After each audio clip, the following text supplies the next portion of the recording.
Вітаю, друзі. Ну що, давайте говорити про важливі речі, про те, що відбувається зараз назовні, про візит Зеленського, про візит Абрамовича до Зеленського, про те, що залишилось, скажімо так, за кадром, але що впливати буде на Україну, про розмови України з Польщею, з Угорщиною та чого чекати взагалі попереду.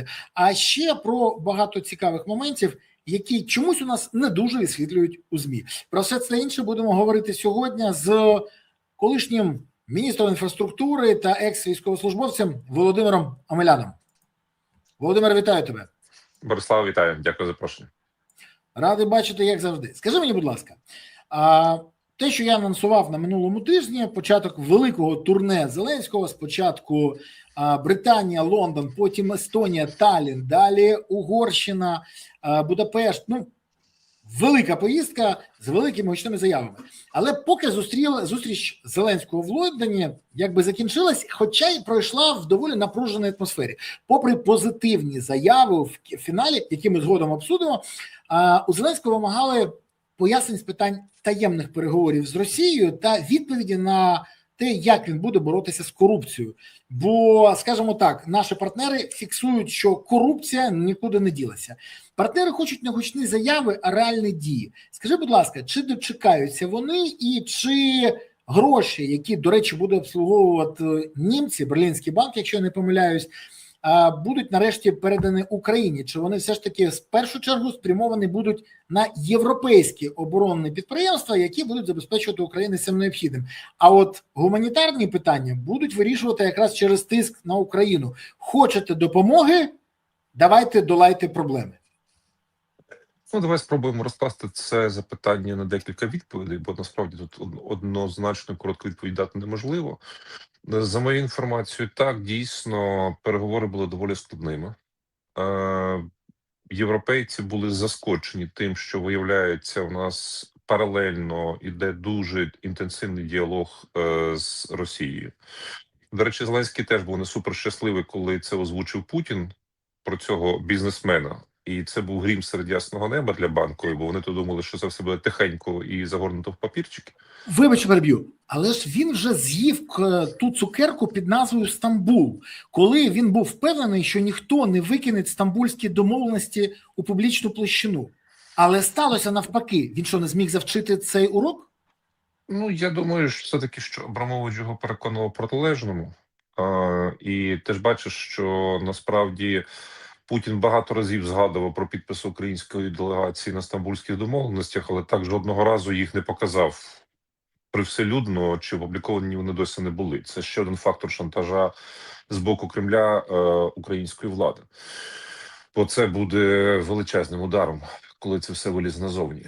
Але повертаючись до твого запитання, для європейців ця ситуація дуже важка. Тому що не тільки Путін заявив про Абрамовича, як потім з'ясувалося доволі швидко, але й Ушаков підтвердив, що такий діалог відбувається між Україною і Російською Федерацією. Європейці, які вже одного разу були ошукані і використані американцями, дуже би не хотіли би, щоб за їхні ж гроші відбувалася якась така схожа ситуація з нашого боку. І це буде щонайменше нечесно. Тому що ми маємо можливість продовжувати боротьбу виключно за рахунок того, що нас зараз величезними ресурсами підтримує Захід. І оце друге питання, яке ти теж зазначив, питання корупції. Бо якщо комусь здається, що гроші йдуть мільярдами, десятками мільярдів і вагонами, і ніхто не питається, звідки вони і на що особливо вони потрачені, то це неправильно, бо в західних демократіях політики змушені звітуватися перед своїми виборцями, платниками податків, на що вони витрачають їхні кошти. І будь-які корупційні скандали, а їх десятки і сотні в Україні, вони дуже боляче б'ють по рейтингу цих партій. І тої влади, яка на Заході допомагає Україні. Тому дійсно питання корупції підіймалося, воно серйозним чином обговорювалося, але як ми завжди традиційно хіпеньками-хапеньками хочемо перебити порядок денний, що на внутрішній арені, що на зовнішній арені, розповідаючи про якихось колишніх друзів, які невідомо що робили за спиною, реально був не в курсі, звичайно розберуся, більше такого не повториться, а потім черговий скандал. В цих всіх перемовинах ми маємо позитивний фактор того, що вони відбулися, і це чіткий сигнал як для Сполучених Штатів, так і для Росії, що попри всілякі оці шашні Зеленського, Арахамі і ще декількох людей з Абрамовичем від імені Путіна, позиція офіційна є спільною і вона є незмінною. З припинення бойових дій по лінії зіткнення, і після того можливість розмовляти про майбутнє. Хоча ти бачиш, в цій спільній заяві прозвучало чітко, що буде виведення як російських військ з окупованих територій, так само і введення іноземних військ на територію України для того, щоб контролювати ситуацію. Мені здається, що це робиться з тією метою, щоб Путін просто не міг прийняти цієї пропозиції. Публічно він її не зможе прийняти. Фактично буде йому прийняти дуже складно, навіть якщо в Росії буде ситуація погіршуватися, як це відбувається з кожним місяцем. А давайте обговоримо. Тому що це єдине, що маленький момент, на якому я хотів наголосити, що насправді для Зеленського ситуація залишається стабільною. Ти бачиш, що всі його корупційні скандали, треба говорити теж відверто, що це не якісь там Мінді чи Єрмаки, чи незрозумілі ноунейми, а це особисто він, який знав, патронував, підтримував і покривав. Був він бенефіціаром в якій якості, це ще треба буде доводити. Це має бути окрема робота НАБУ після того, як він піде з посади президента. Але тим не менше, він безумовно максимально зацікавлений в тому, щоб ця війна була довгою. І тут, коли ми завжди киваємо на Росію, що лише в Кремлі вирішують, якою довгою буде війна, насправді Банкова теж докладає до цього свою руку. Бінго! От про це зараз і поговоримо. Але спочатку хочу звернутися до наших глядачів. Друзі, я щиро дякую вам, що ви сьогодні дивитесь наш ефір. І я дякую вам за те, що ви активні і не пасивні. Те, що ви вже поставили вподобайки, підписалися, прокоментували, поширили відео, це супер. Я сподіваюся, ви це зробили. Якщо ні, зараз натисніть вподобайку, це потрібно. І каналу, і вам. Ви підтримуєте канал, а канал зможе краще співпрацювати з алгоритмом Ютубу. Напишіть в коментарях, що ви думаєте з того, що почули, і звідки ви дивитесь цей ефір. Куди закинула доля? Де ви чекаєте або наближаєте перемогу? Місто, селище, країну, регіон, область, пишіть, це важливо. Як завжди, я дякую вам за те, що ви активні. І, до речі, Троєщина, ти де? Якось давайте трохи активніше. Так от, повертаємось до цих розмов з Лондона і заяв. Канцлер Фрідріх Мерц, прем'єр-міністр Кір Стармер, президент Еммануель Макрон і президент Володимир Зеленський сформували 5 умов миру для Путіна. Це сталося на цій зустрічі в Лондоні. Список передбачає: перше – припинення бойових дій. Друге – умова для початку переговорів – нинішня лінія боєзіткнення. Третє – юридично зобов'язуючі гарантії безпеки для України після припинення вогню, включаючи розгортання багатонаціональних сил. Можна назвати навіть експедиційний корпус. Далі, четверте, російські активи залишаються замороженими до припинення агресії та відшкодування України всіх збитків. І останнє, п'яте, будь-які домовленості повністю включають інтереси європейської безпеки. Скажи, будь ласка, це ж ультиматум відвертий. Чи прийме Путін подібний ультиматум? Якщо ні, то чи вистоїть Україна ще 2 роки, якщо змін не буде, то не будуть вирішені проблеми мобілізації, СЗЧ, термінів служби, грошового забезпечення військових, захисту енергооб'єктів, корупції та іншого. У нас, наприклад, зараз величезна кількість підрозділів на Харківському напрямку не забезпечені Міністерством оборони дронами. Просто нічим стримувати ворога. А кількість людей обмежена. І якщо, не дай Боже, росіяни прорвуться так і до Казачої Лопані, то вони не тільки знищать нашу логістику, а фактично відкриють шлях на Харків. В Мінобороні про це знають, але нічого не змінюють. То якщо навіть в таких моментах нічого не змінюється, то чи може влада взагалі вирішити ті проблеми, які я перерахував, і чи погодиться Путін на цей ультиматум, коли він бачить, що відбувається? Дивися, Путін, він так само, як і Зеленський, живуть в викривленій реальності. І це, з одного боку, природньо, бо вони не воюють, вони не розуміють, які реальні є проблеми на землі. З іншого боку, вони хочуть бути оптимістами, бо кожному з них дуже важко йти з своєї посади, це або в'язниця, або смерть. Тому Безумовно, вони викривлюють свою реальність навколо, і їхнє оточення з радістю їм розповідає виключно про якісь певні перемоги, про проблеми у противника, замовчуючи власні катастрофи. В нас викликів більш ніж достатньо. Чи здатні росіяни до якогось карколомного прориву? В мене є певні сумніви, бо вони насправді не мають яскравих перемог з початку цього року, але це не означає, що вони неможливі завтра чи післязавтра, чи восени цього року. Та ж Костянтинівка, про яку ти згадував, в якій я був не раз, це один з важливих напрямків російського наступу, і ситуація там мега складна. Я абсолютно підтверджую твою інформацію щодо рівня забезпечення наших бригад напередку. І я би дуже радив Міністерству оборони позбутися оцієї теплої ванни і солодкої вати, бо набрати популярних людей радниками, і які будуть транслювати постійні якісь позитивні новини, це не означає повністю переламати ті тренди, які були в Міністерстві оборони протягом дуже довгого періоду часу. Насправді, кардинальної реформи ми так і не побачили поки що. Ні щодо забезпечення, ні щодо постачання, ні щодо тієї ж мобілізації, про які багато хто говорить. Чи це проблема одного Федорова? Мабуть, що ні, бо це комплекс питань. Але це Федорову все вдягнуть на голову, щоб не розповідали по ефірах його представники, помічники і всі інші. Тому я би хотів бачити трошки серйозніший підхід і говорити про реальні проблеми, якщо вони мають місце, бо вони помітні. Це не питання якогось окремого батальйону, взводу там чи бригади. Це питання ситуації на фронті, яка стосується без виключення усіх, навіть улюблених бригад імені Сирського там чи інших речей. Тому в нас тут теж є маса проблем, над вирішенням яких ми поки що насправді не працюємо. Але я би хотів з тобою повернутися ще, можливо, до цих переговорів російсько-українських, якщо нам дозволяє час, бо ми тут запускаємо одну дуже... Почекай, а по Абрамовичу в мене окрема тема. Окей, почекай, тут буде окрема тема, бо там стільки, знаєш, всього, що залишилося. Да, там багато цікавого. Так. От, в мене є інформація, яка ще в тебе, це супер. Так от, найцікавіше в тому, що ти говориш, дивись, у нас, от я спостерігаю зараз, як з'являється нова фортеця. Пам'ятаєш, фортеця Бахмут, фортеця Авдіївка, а зараз фортеця Констаха. Нещодавно була фортеця Покровська, яку Діпстейт давно вже на картах малює, що вона під контролем росіян. До речі, це підтверджують і ті, хто там воюють.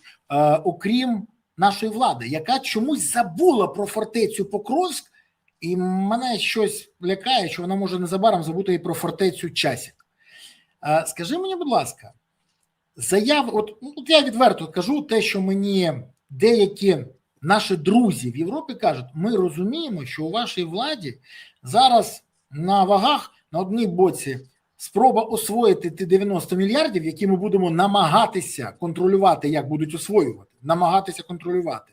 А з іншого, сконцентрувати всі зусилля, всі ресурси і всі можливості на виправлення ситуації. І ми бачимо, саме про це Британії говорили, що якось на освоєння значно більше зусиль. Тобі не здається, що пріоритети сьогодні нашої влади настільки, збочені, що це говорить тільки про одне. Ми будемо воювати до тої пори, поки нам будуть давати гроші. Але влада нічого не робить, от я відверто кажу, нічого не робить для того, щоб стабілізувати фронт. Якщо треба з Абрамовичем зустрітися, та будь ласочка. Якщо щось гучно пообіцяти, та нема проблем. Якщо написати листа, взагалі, Зеленський, ти бачиш, освоїв нарешті епістолярний жанр. Його спічрайтери пишуть йому чудові листи. Путіну, Євросоюзу, Трампу, кому завгодно. Листи. Він, перетворився на листописця. Але мені б хотілося, щоб він все ж таки згадав, що він ще й верховний головнокомандувач. Що може примусити його згадати це? Якийсь обвал на фронті чи що? Дивіться, навіть якщо буде, не дай Бог, обвал на фронті, вони будуть теж його не помічати, розповідати про звільнені якісь території на інших напрямках, чим успішно займається той же ж Головком, так? Бо в нас є дійсно десь можливості відвоювати Сіряк, але ми скромно мовчимо про те, де ми втратили території, і де росіяни демонструють просування не у своїх звітах, які часто теж є брехливі, а реально на землі ми це маємо можливість спостерігати від побратимів, які там є, і в тому ж Діпстейті, як ти казав, і багатьох інших ресурсів. Це помітно. Зеленський не може помінятися, бо він людина вау-ефектів. Тобто це людина, яка все своє життя працювала на сцені і думала над сюжетами, які принесуть йому додатковий кеш. Зараз велика війна поміняла велике будівництво, під час якого закладалося фундамент династії, так, котеджного містечка. Воно ж то почало будуватися при великому будівництві. Так.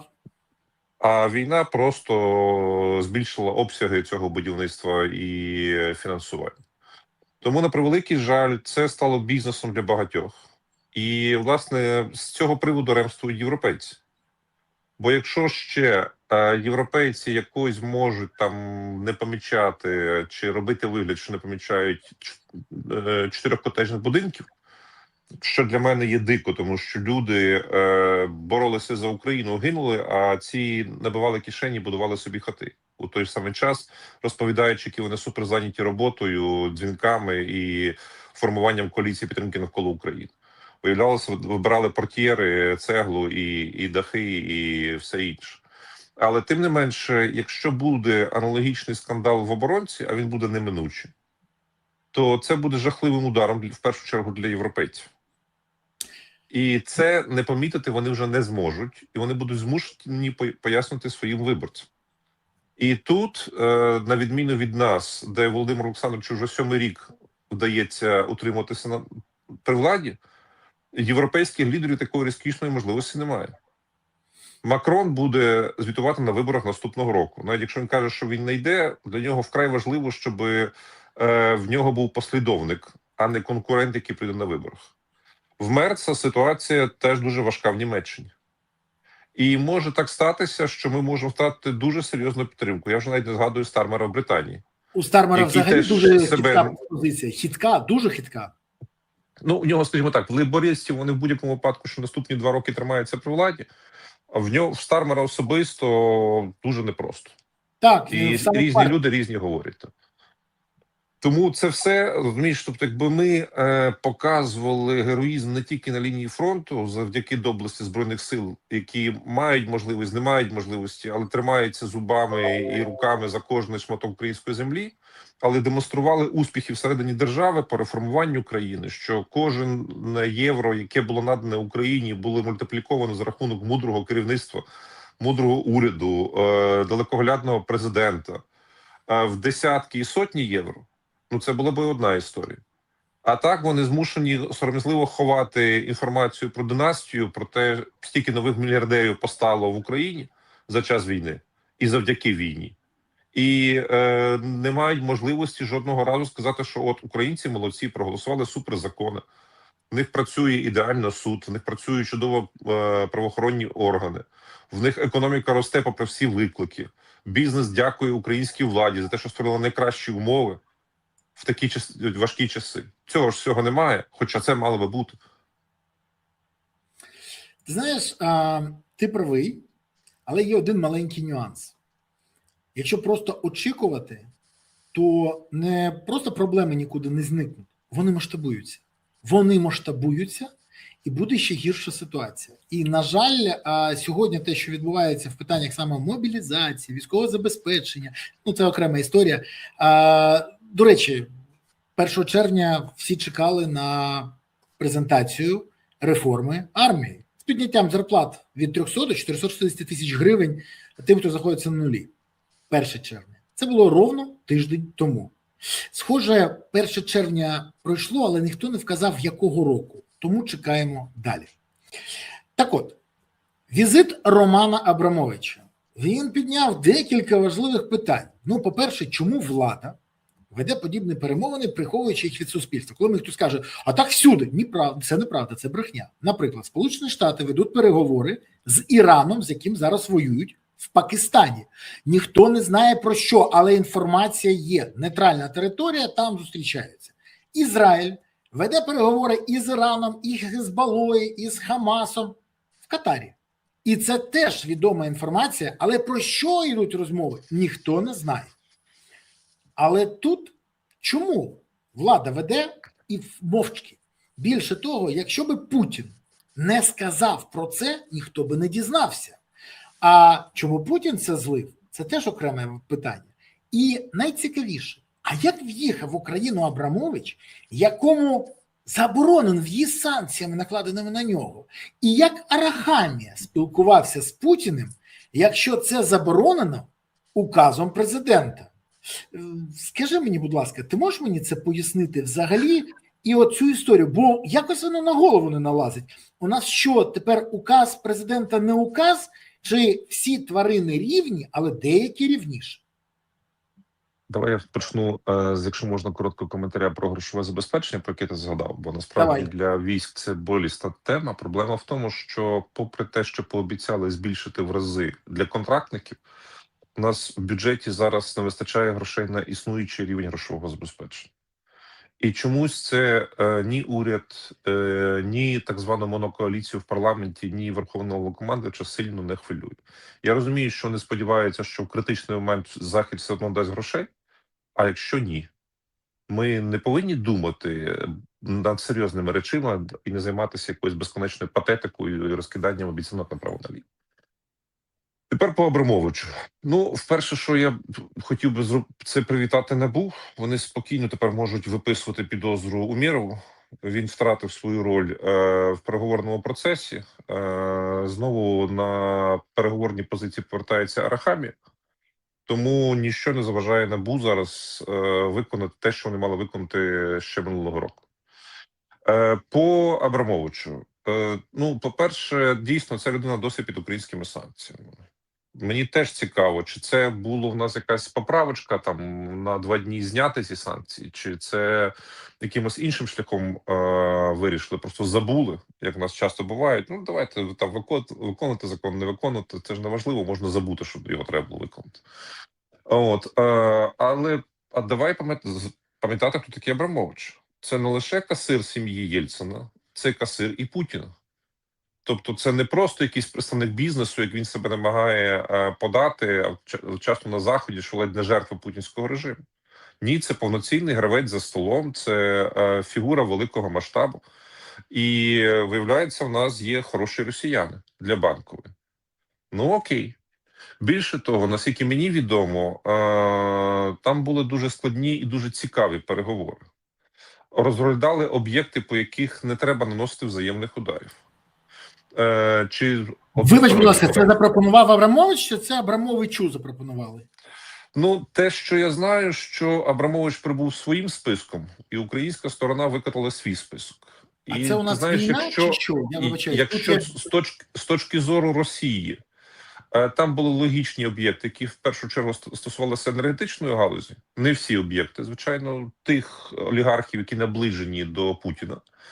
То з нашого боку я чекав, що прозвучить там критична інфраструктура чи якісь суперважливі соціальні речі.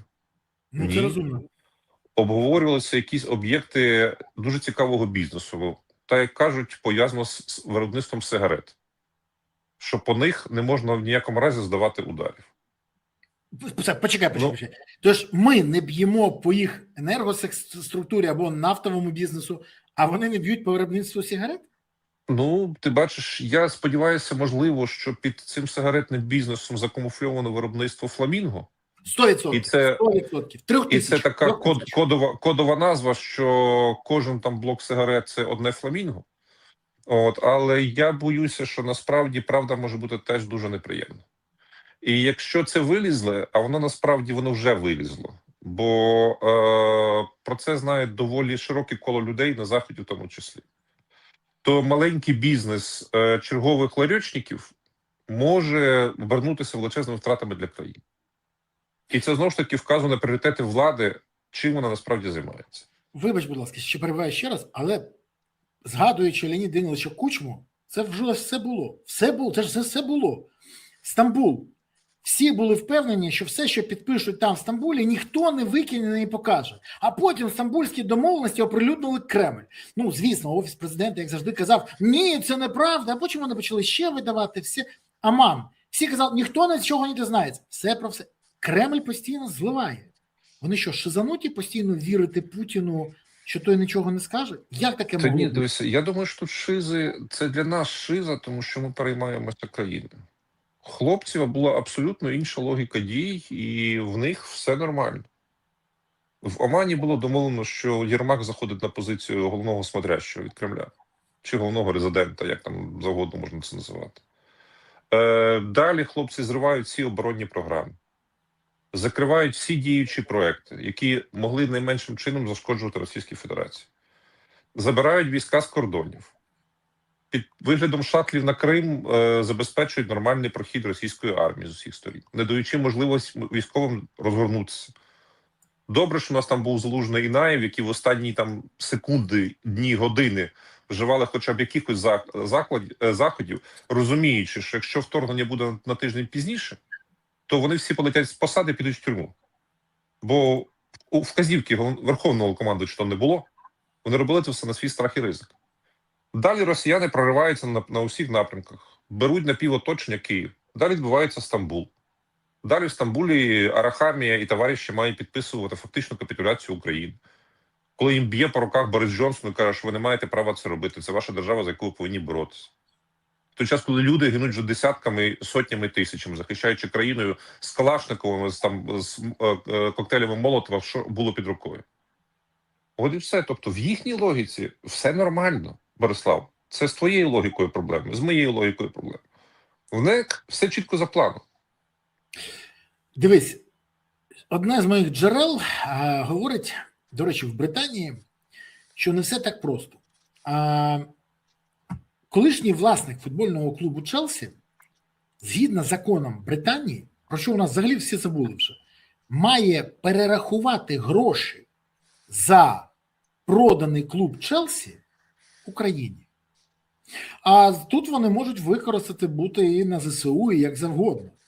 І це може бути одною з розмов про те, щоб відтермінували це рішення британського лондонського суду, як це вже колись було. Ти пам'ятаєш, колись Україна вже намагалася не дати накласти Британії санкції саме на Абрамовича. Тут ще Рахамія писав листа.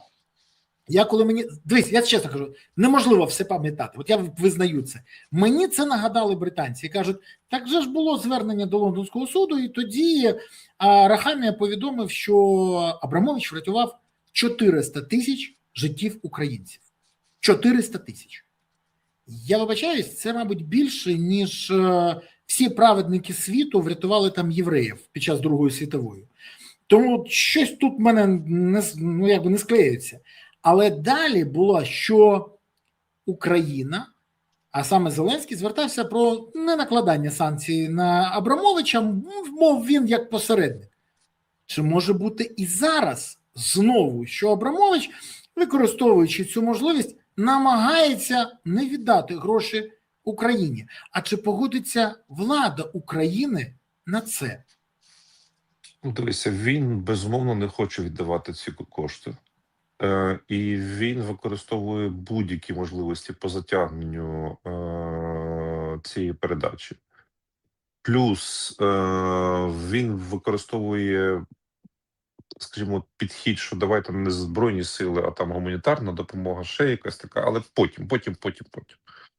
І в цій ситуації, коли він знову повернувся на позицію ключового переговорника, і ти ж бачиш, що місія Вітков і Кушнер, вона загальмована. І фактично зараз, чому, власне, Захід так і турбується, що раптом ключовими переговорниками у нас стають, власне, Абрамович і Арахамія, які діють, керуючись, в першу чергу, своїми приватними інтересами, інтересами своїх босів, а потім думають про країни і взагалі не думають про союзників, то ця ситуація стає вибухонебезпечною.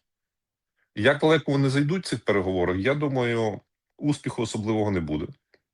Бо якщо ми спостерігаємо, чому, власне, появився цей лист публічний Зеленського, тому що Абрамович з подачі Арахамії прибув, щось там понаобіцював, далі ніякого розвитку не було, і пішов цей публічний лист. Причому мені здається, що це лист послав взагалі не банку.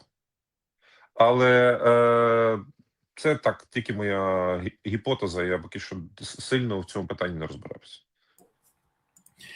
Друзі, а напишіть мені, будь ласка, наскільки от ви вважаєте взагалі коректним і доречним таємні переговори, про які, ну, наприклад, ми тільки що обговорювали, що у всьому світі є таємні переговори, але суспільство інформують про те, що відбувається. Суспільству кажуть, ми будемо говорити, про що не кажуть. Всі знають, що голова Моссада зустрічається з представниками, наприклад, Хамасу. Бо це треба для того, щоб вирішити питання. Так, вони вороги, але вони зустрічаються на нейтральній території. Але я щось ніколи не чув, щоб керівництво Хамаса запросили в Єрусалим. Я тобі чесно кажу, я навіть не уявляю собі. Або нового там, хто керує зараз в Ірані, запросили би до Вашингтону. Кажуть, давайте поговоримо. Ну я це не уявляю відверто. Більше того, я якраз уявляю, якби це сприйняла громадська спільнота, яка ну, і в тій країні, в будь-якій. А в Україні це нормально. Тому, друзі, нормально для влади. Тому, друзі, будь ласка, напишіть в коментарях, як ви вважаєте, це нормально чи це ненормально? Напишіть, порахуємо кого більше, бо дійсно дивна ситуація. Якось Володимир Олександрович з одного боку каже, ніхто не може говорити. Арахамія говорить. Починають говорити з Абрамовичем про це, тиша. Це нормально чи не нормально? Пишіть в коментарях, ми будемо вдячні, зараз порахуємо кого більше. Дивись, є попередні домовленості вже з Угорщиною, про це відомо, про нормалізацію відносин. Я за нормалізацію, тим більше, якщо на це нарешті дасть можливість розблокувати євроінтеграцію України. Для цього Зеленський зараз фактично погоджується виконати вимоги Мадяра, а Мадяр знімає блок на євроінтеграцію України. Там є багато питань, тому що дійсно, там дещо треба виконати згідно Європейської хартії мов, ще щось. Але там відкривається фактично скринька Пандори. Бо чи не викличе це принцип доміно, коли після цього схожі вимоги будуть ставити поляки, білоруси, болгари, у нас великі діаспори цього та інше. І що за таємні домовленості, тому що мені декілька людей кажуть, що може бути таке, що Зеленський погодить квоту на представництво одного угорця у Верховній Раді. Я взагалі не хочу зрозуміти, а як вони будуть це протягувати? Типу домовитися тишком-нишком, щоб ніхто нікого не виставляв, а тільки один угорець буде на якомусь окремому окрузі? Ну а далі що? Далі ми будемо всіх інших теж представляти тільки на тому, що хтось... У нас Україна багатонаціональна країна. І що, кожна нацменшина повинна мати... А чому не мають Кремли, наприклад, представництва? От я хочу зрозуміти. А чому інші не мають? Ти можеш мені пояснити, чи це нормальна ціна за євроінтеграцію? Чи все ж таки ми відкриваємо кришку Пандори? Дивися, те, що точно є, слава Богу, що Петер Мадяр набагато краще ставиться до України, аніж Орбан. Так. Бо я пам'ятаю голоси дуже багатьох, що ви побачите, нічого кращого не станеться, буде ще гірше. Начебто поки що ні. Водночас Мадяр не може своєму суспільству, своїм угорцям, він прем'єр-міністр Угорщини, сказати, що ви знаєте, ми тут зараз взагалі про своїх не дбаємо. От то, що там Орбан робив, я буду робити геть по-іншому, мені не цікаво. Він не може. Тим більше, що угорці хворі тріаноном до сьогоднішнього дня. Так, біль тріанона, питання Великої Угорщини стоїть дуже актуально для цього суспільства, причому воно більше стосується не України, як нам багатьох з ним здається, а Румунії. Там величезний конфлікт між Бухарестом і Будапештом. По питанню, що ми маємо робити, і ще один дуже важливий момент, що мені дуже не подобається, що це потепління у наших стосунках з Угорщиною раптом співпало в часі з черговим етапом погіршення стосунків з Польщею, до врегулювання яких, мені здається, ми знову підходимо не так, як мали би підійти. Але це окремо. Повертаючись до того, що запропонувала Угорщина, я думаю, що в цьому форматі, коли ми взяли на себе зобов'язання, їх поки що не виконали, але угорці йдуть нам назустріч, ми зможемо вийти на якусь компромісну формулу щодо підтримки національних меншин в Україні. Можливо, вона буде не в такому гротескному баченні, яким зараз нас лякають, чи про що ми хотіли би думати, але ми в цьому етапі будемо змушені виконувати європейське законодавство. Бо ми йдемо до Європейського Союзу, і права меншин там поважаються. І ми повинні знайти конструкцію, щоб ця повага і підтримка національних меншин не загрожувала українській державності. Саме тому відійшли від історії там культурного анклаву, що пропонувала теж угорці, та по виборах, наскільки мені відомо, по представнику угорської меншини, що він має бути точно в парламенті, поки що теж не загострюється питання, бо там суто технічно навіть берегове неможливо нарізати як округ, так. Але тим не менше, я не розумію, чому в цьому ключі ми не зведемо зворотньої риторики. А от зараз виїхало понад 10 мільйонів українців за кордон. Вони живуть переважно в країнах Європейського Союзу. Який захист передбачений для них, окрім цього візового режиму, там сприяння всього іншого, які вони отримали під час початку російського вторгнення великого? А наскільки ми захищаємо права української меншини, яка, на превеликий жаль, багато в чому залишиться за кордоном? Це ж має бути двосторонній рух.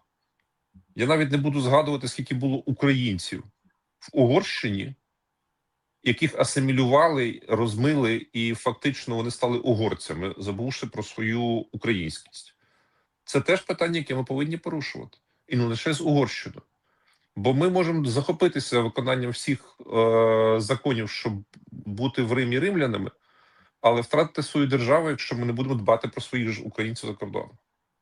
Можливо, нам дуже бракує Олексія Чернишова, нашого великого віце-прем'єр-міністра по поверненню чи ще чогось. Він міністр Мін'єду. Він дуже правильно. Він міністр єдності і всього іншого. Але тим не менше, ця робота має проводитися. І чомусь от в цьому спілкуванні з Угорщиною йдеться лише про формат «ми визнаємо угорську меншину», а отже і всі інші меншини, які є в Україні, як ланцюгова реакція, окрім російської, слава Богу.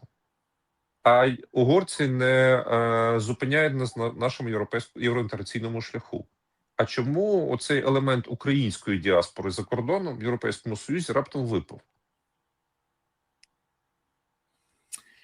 Ти знаєш, нема що мені тут сказати. От ти зачепив єдине, що Польщу, почекай, так давай про це поговоримо. Бо під час візиту керівника Офісу президента України Кирила Буданова до Польщі українська сторона запропонувала змінити назву підрозділу ССО, яка викликала скандал у Польщі. Її хочуть змінити, щоб згадувати лише тих членів УПА, які воювали проти Радянського Союзу. Я вибачаюся. А проти нацистів ні? Що це таке було? За даними Віртуальна Польська, це польські ЗМІ, українська сторона особливо зацікавлена у тому, що президент Польщі Кароль Навроцький не позбавив українського президента Володимира Зеленського орденом Білого Орла. Про це вони написали, видали цю інформацію і пишуть, що Київ побоїться не через саму нагороду, а через політичний символічний вимір її позбавлення президентом. А скажи мені, будь ласка, цю інформацію злили польські політики у власне ЗМІ. Наскільки така позиція має намір продемонструвати залежність та підлеглість України Польщі?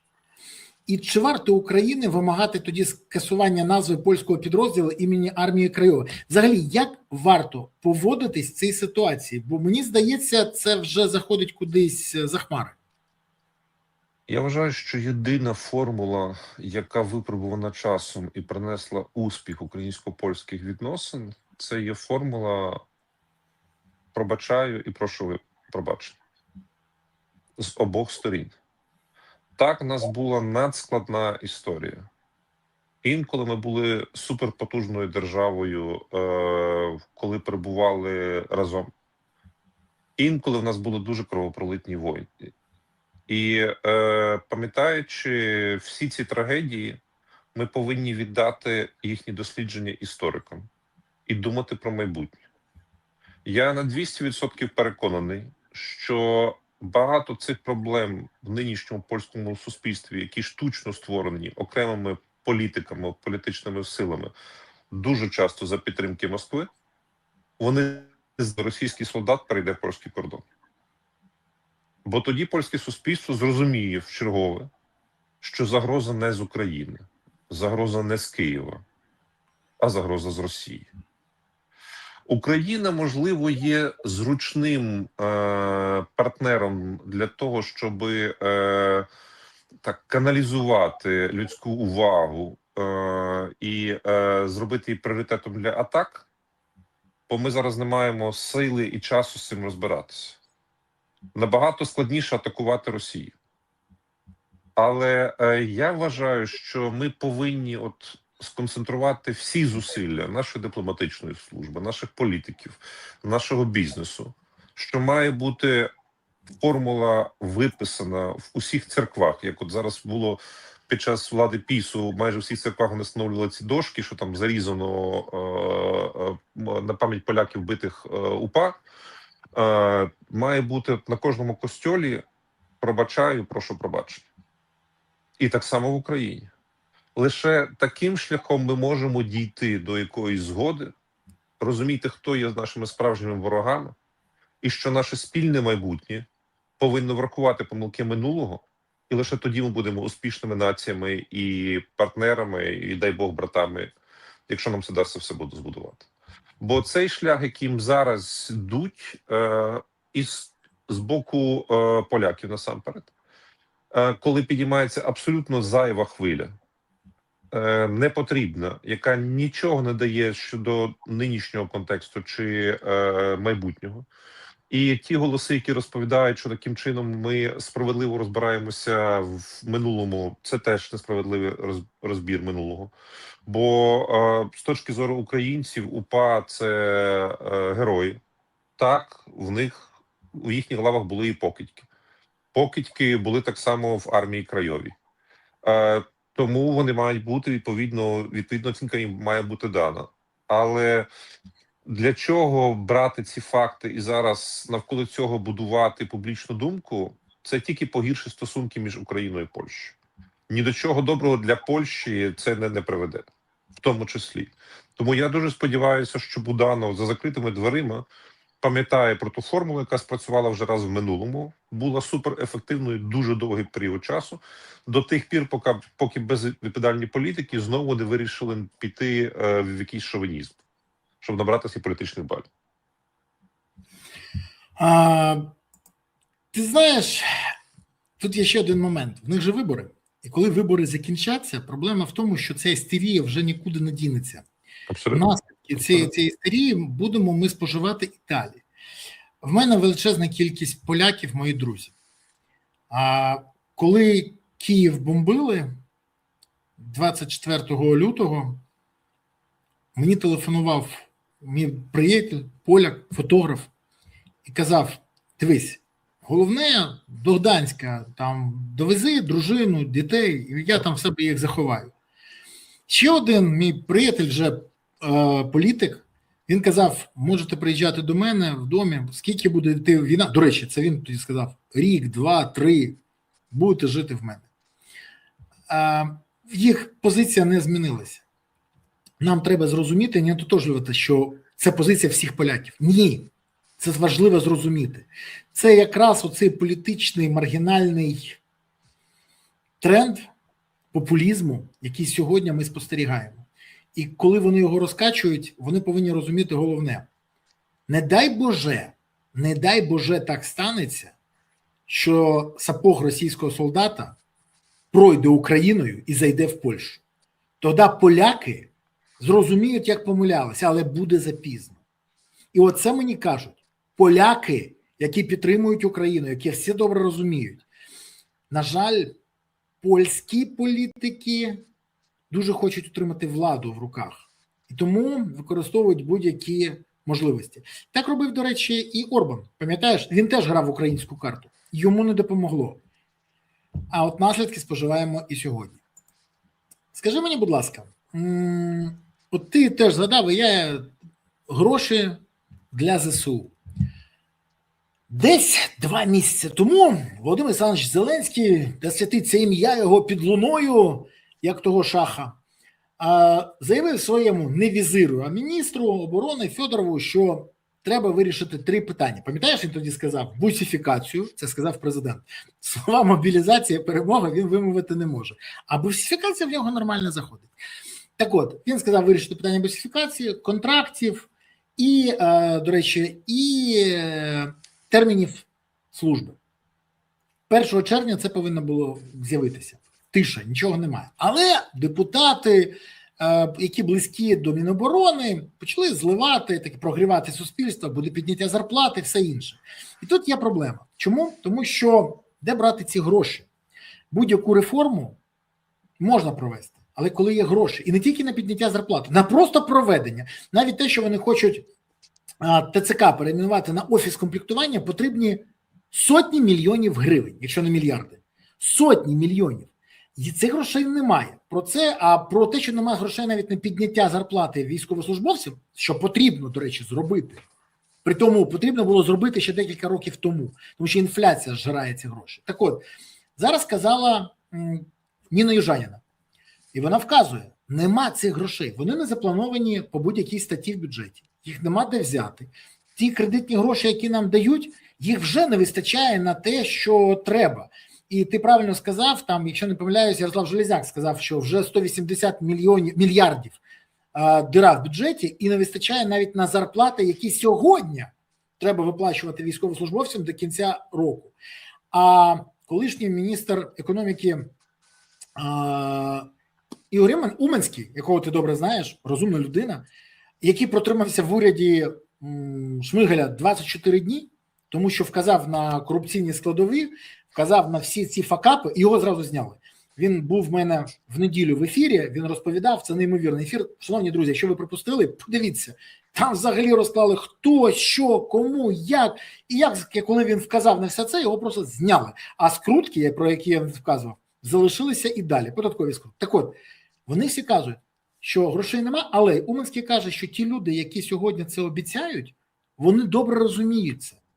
Скажи мені, будь ласка, а наскільки цинічно це обіцяти військовим підняття зарплату, демобілізацію, терміни служби, знаючи, що ти це не виконаєш?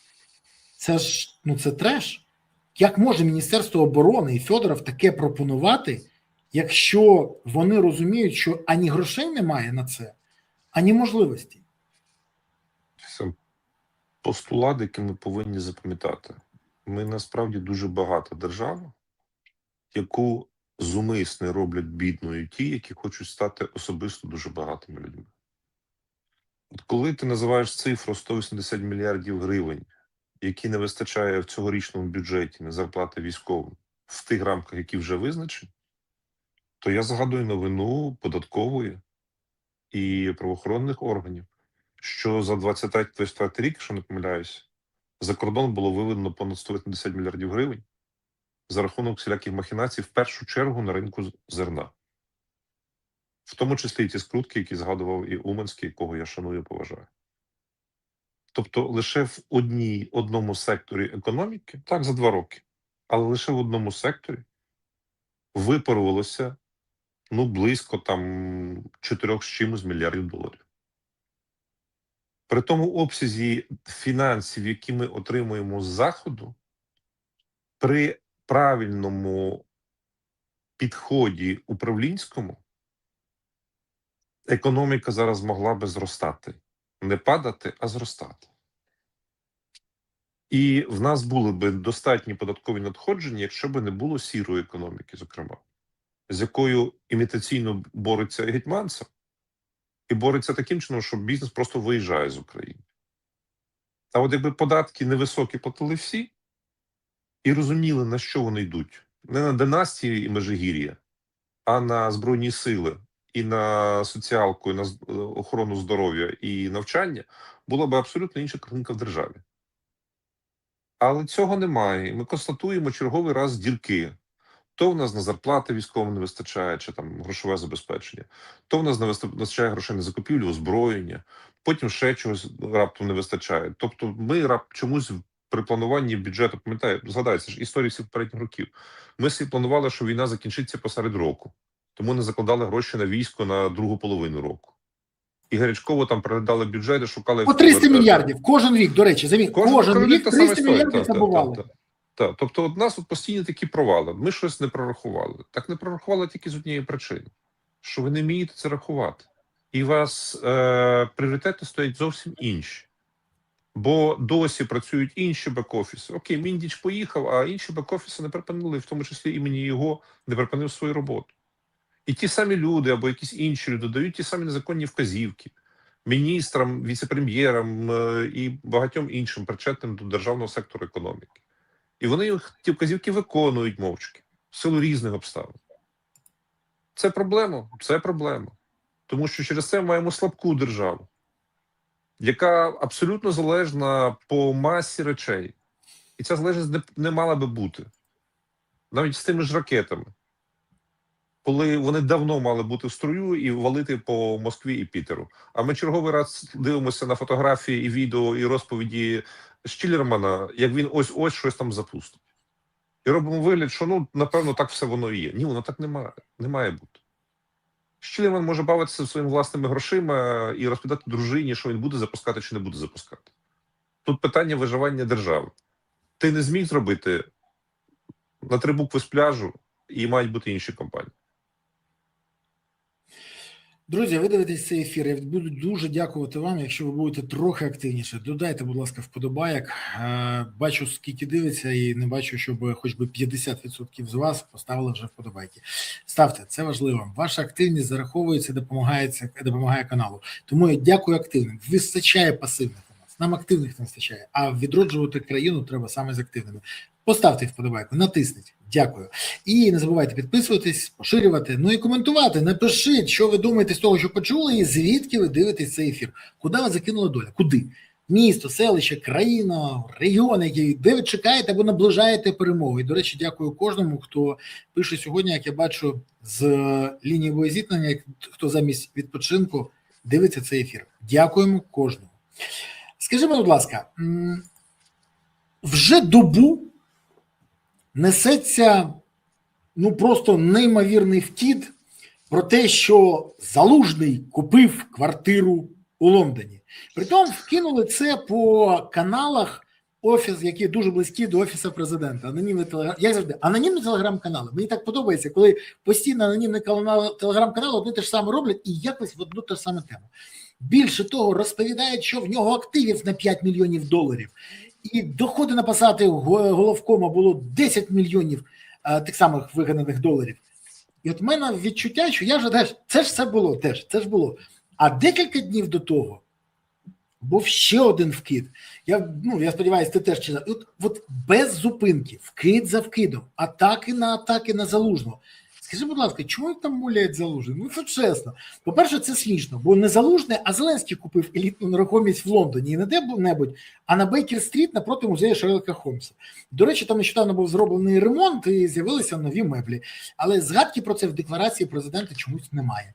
Може, це не він робив, а просто хтось, наприклад, як будував будиночки в династії, і може хтось робив навіть не для нього, а для того Вови, для якого будували будинки в династії. Не знаю.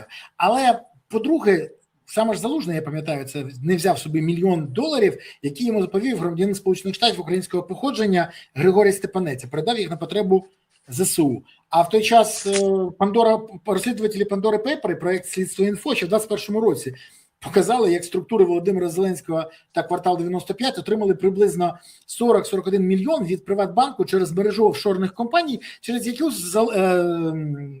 Коломойський виводив гроші. До речі, квартири були куплені на ці гроші. І жодна копійка з цих грошей не була передана на ЗСУ. Скажи мені, будь ласка, це що, просто вони взяли історію Зеленського, згадали, що у Залужного на ту ж саму букву розпочинається прізвище, поміняли прізвище, Залужний, Зеленський, і вкинули. А нахрена? Виборів немає. Чи це просто ненависть вже зашкалює? Що ми спостерігаємо?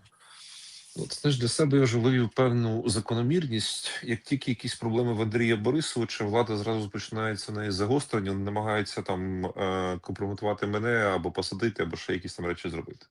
Так само, як тільки проблеми якісь Володимира Олександровича, одразу згадують Валерія Федоровича, давайте ж зробимо таким чином, щоб в Україні взагалі нікого не було, який був би гідний бути президентом.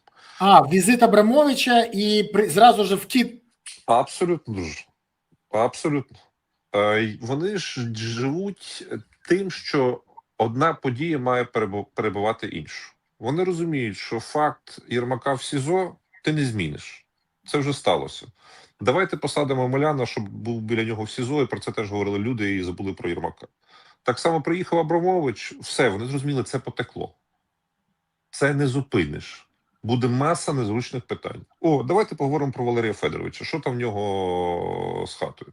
Це так само, як зараз там якісь там божевільні бігають біля будинку Порошенка, який там звів його невідомо коли, і розповідають, що він стоїть на березі, забуваючи про те, що династія напроти стоїть теж на березі, все окей. Але давайте поговоримо про хату Порошенка. Тобто вони просто намагаються таким нехитрим, тупуватеньким чином перебивати медійну картинку. Більше нічого в цього немає. Просто в них проблема яка серйозна, знаєш, тобто, як і по мені нічого не змогли накопати, бо нічого немає. Так само в їхньому розумінні, якби вони були залужними, то вони би були вже доларовими мільярдерами. Вони доларовими мільярдерами стали на високих посадах. Він військовий. Тобто, я знаю цей психотип людини, йому від життя багато не треба. Тобто він і будинки, він якісь суперквартири, якісь яхти, якісь літаки – це абсолютно не його історія. І оце їх бісить найбільше. Тобто в них, от якщо б він вів переговори, то він би точно з росіянами не домовлявся про виробництво сигарет, чи по яких об'єктах не можна здавати, бо це приватні об'єкти, чи в інтересах комерційних от тієї чи іншої людини. І безперечно, він для них є перманентна загроза. Вони дуже сподівалися, що його перебування, заслання в Лондоні, його зніме з порядку денного. Не зняв. Вони весь час намагаються розповідати про якісь компромати, тобто вигадують якісь квартири, будинки, ще якісь там речі. Це все не спрацює. От це наївна віра недалеких людей, що ми зараз його девальвуємо, підірвемо йому репутацію, і воно потім не буде мати майбутнього. Ні, час все розставить на свої місця. Володимир Олександрович ще навіть собі не уявляє. Він боїться, але він не уявляє, що буде на наступний день після завершення війни. З усім його оточенням і з ним особисто. А це буде. Цього не уникнеш. Йому можна, ніхто не буде забирати в нього нагороду за КВН, там якісь перемоги. Ніхто в нього не буде забирати його заслуги, коли він добре провів якісь переговори чи гарно виступив. Але за корупцію, за здачу країни, за саботаж низки програм, за призначення агентів Кремля на посади він буде нести повну відповідальність. І він її не уникне. Я зараз озвучу дві цитати. Вони належать двом різним людям. Одна цитата належить Володимиру Зеленському, інша Валерію Залужному. Шановні глядачі, спробуйте вгадати, де чия цитата. Треба просто припинити стріляти. Зійдемось десь посередині. Це цитата перша. Друга цитата. Росіян і будь-яких наших ворогів треба вбивати. Тільки вбивати. І головне, не повинні боятися цього робити. І це те, що ми робимо. Це друга цитата. Спробуйте вгадати, яка цитата належить Володимиру Олександровичу, а яка Валерію Федоровичу. Може, тоді і розуміння про світогляди будуть краще зрозумілими. Володь, я хочу подякувати тобі за сьогоднішній ефір, за твої відповіді, за твої інсайди, за те, що ти знаходиш час і можливості. Щиро дякую тобі, тримаємося і все буде Україна. Па-па. Переможемо. Друзі, вам я дякую за те, що ви були сьогодні з нами, за те, що ви були активні, не пасивні. Дякую за те, що ви, дійсно, сподіваюся, вже поставили вподобайки, прокоментували, поширили. За це я вам дякую справді. Це важливо для каналу. І для мене просто особисто. Тому що завжди приємно, коли твою роботу оцінюють. Якщо оцінюють добре, це ще краще. Тому дякую. Але найбільше моя подяка вам за те, що ви підтримуєте ЗСУ, розуміючи, наскільки це важливо. Донатите на ЗСУ, приєднуйтесь до ЗСУ, допомагаєте ЗСУ. Бо поки є ЗСУ, України є майбутнє. Дякую вам. Тримаємось навколо ЗСУ, гуртуємось навколо потреб ЗСУ, щоб у України було гідне майбутнє.